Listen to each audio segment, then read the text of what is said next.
नमस्कार। यूएनएन भारत में आपका स्वागत है और आपसे पुनः गुजारिश, चैनल को सब्सक्राइब करें, लाइक करें, शेयर करें। आज हम बात करेंगे चुनाव। गुजरात में भी चुनाव प्रचार चल रहा है, हिमाचल में चुनाव हो चुका है, दिल्ली में एमसीडी का चुनाव चल रहा है और नए नए मुद्दे उखड़कर आ रहे हैं। हम दिल्ली की बात करें तो दिल्ली में इमामों को वेतन देना गले की फांस आम आदमी पार्टी के लिए बनता हुआ दिख रहा है और स्वाभाविक है। सीआईसी चीफ इलेक्शन कमीशन ने भी कहा है कि इस तरह का फैसला संवैधानिक प्रावधानों का उल्लंघन है, दिखता भी है। आप देखेंगे इमामों को वेतन दे रहे हैं, वहीं आप पुजारियों को नहीं दे रहे हैं। संविधान में अगर अधिकार है तो सबको अधिकार है और संविधान या सरकार को सबको एक नजर से देखना चाहिए। तुष्टीकरण की राजनीति से इतर अगर वेतन देना ही था तो इमामों के साथ साथ मस्जिदों के साथ साथ मंदिरों में पूजा करने वाले पुजारियों को भी दे देते। क्या नुकसान था? आपकी जेब से क्या जा रहा था? पैसा तो जनता का था, जनता के टैक्स का था, जनता की गाड़ी कमाई का था। अब चुनाव है तो चुनाव में इस तरह के मुद्दे हैं, कहीं ना कहीं जनता में बहुत बड़ा असर, और उसी का परिणाम आप देखेंगे कि मंदिरों के बाहर इश्तेहार लगा दिए गए हैं।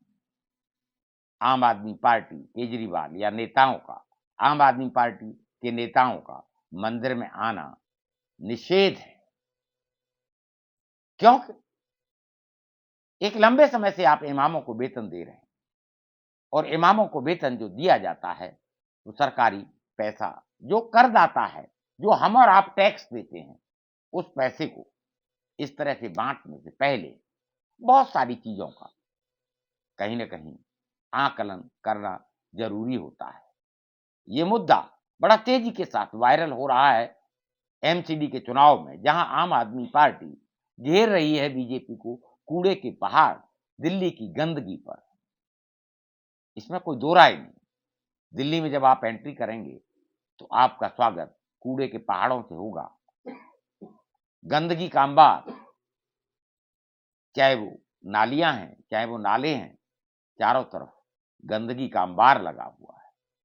अपनी अपनी बात सभी पार्टियां दिल्ली में एमसीडी के इलेक्शन में रख रही हैं और जनता भी देख रही है, परख रही है किसके दावे में सच्चाई है, किसके दावे में कितना दम है।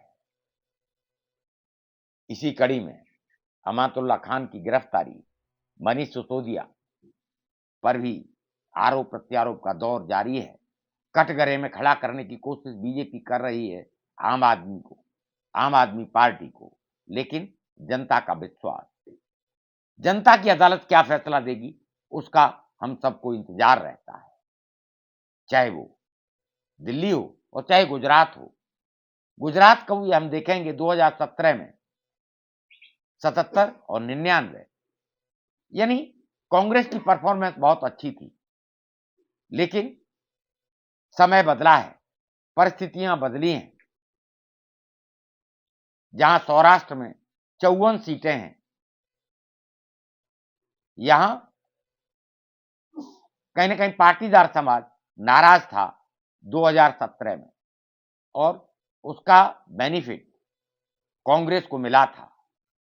कांग्रेस को सौराष्ट्र में बढ़त मिली थी, बीजेपी से ज्यादा सीटें ली थी। ऐसे में प्रश्न उठना स्वाभाविक है, क्या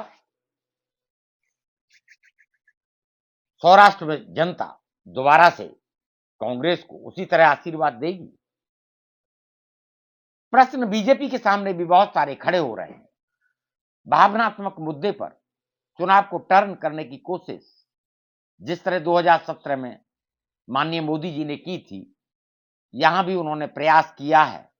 अब वो प्रयास कितना सफल हो रहा है, जमीनी हकीकत, एक पत्रकार से जब मेरी बात हुई तो उन्होंने कहा अब इमोशनल कार्ड का कोई असर नहीं हो रहा है। जनता पूछ रही है, जवाब मांग रही है कि हमारे सड़क, मेरी बिजली, मेरे लिए पानी, मेरा अस्पताल क्यों नहीं सुधरा इतने सालों में? हम विकास की बात करते हैं, बीजेपी विकास की बात करती है, लेकिन आखिर में जो चुनाव है, वो कहीं न कहीं हिंदू-मुस्लिम पर आकर अटक जाता है। बीजेपी पूरी कोशिश कर रही है कि गुजरात का चुनाव हिंदू-मुस्लिम पर आ जाए, तो उसे बेनिफिट हो सकता है। अगर विकास की बात होगी, तो आम आदमी प्रश्न उठाएगा, जो ₹400 का सिलेंडर था, वो आज ₹1200 का खरीद रहा है और सिलेंडर की गूंज मैं देख रहा हूँ, चाहे वो राजस्थान हो, चाहे वो दिल्ली हो, चाहे वो हिमाचल प्रदेश हो, हर जगह स्मृति ईरानी पर हमले हो रहे हैं कि जब ₹400 का सिलेंडर था, तब सिलेंडर लेकर स्मृति ईरानी सड़क पर होती थी। आज ₹1200 का सिलेंडर है, स्मृति ईरानी कहाँ सो रही हैं? क्यों नहीं दिखाई दे रही हैं? और जब महँगाई बढ़ती है, तो सबसे ज़्यादा असर गृहिणियों पर पड़ता है। गृहिणियों को घर चलाना पड़ता है। सैलरी उस रेशो में बढ़ती नहीं है और जब तनख्वाह नहीं बढ़ती है, तो घर के खर्चों में कटौती करनी होती है। ऐसे में जो ₹400 का सिलेंडर था, वो ₹1200 में खरीदने के लिए कहीं न कहीं और जो ज़रूरी सामान है, उनमें गृहिणियों को, महिलाओं को कटौती करनी पड़ती है। यानी महँगाई का सबसे बड़ा असर महिलाओं पर और महिला उससे रूबरू होती हैं। सामान लेने जाती हैं, तो उन्हें पता चलता है कि महँगाई कितनी बढ़ चुकी है।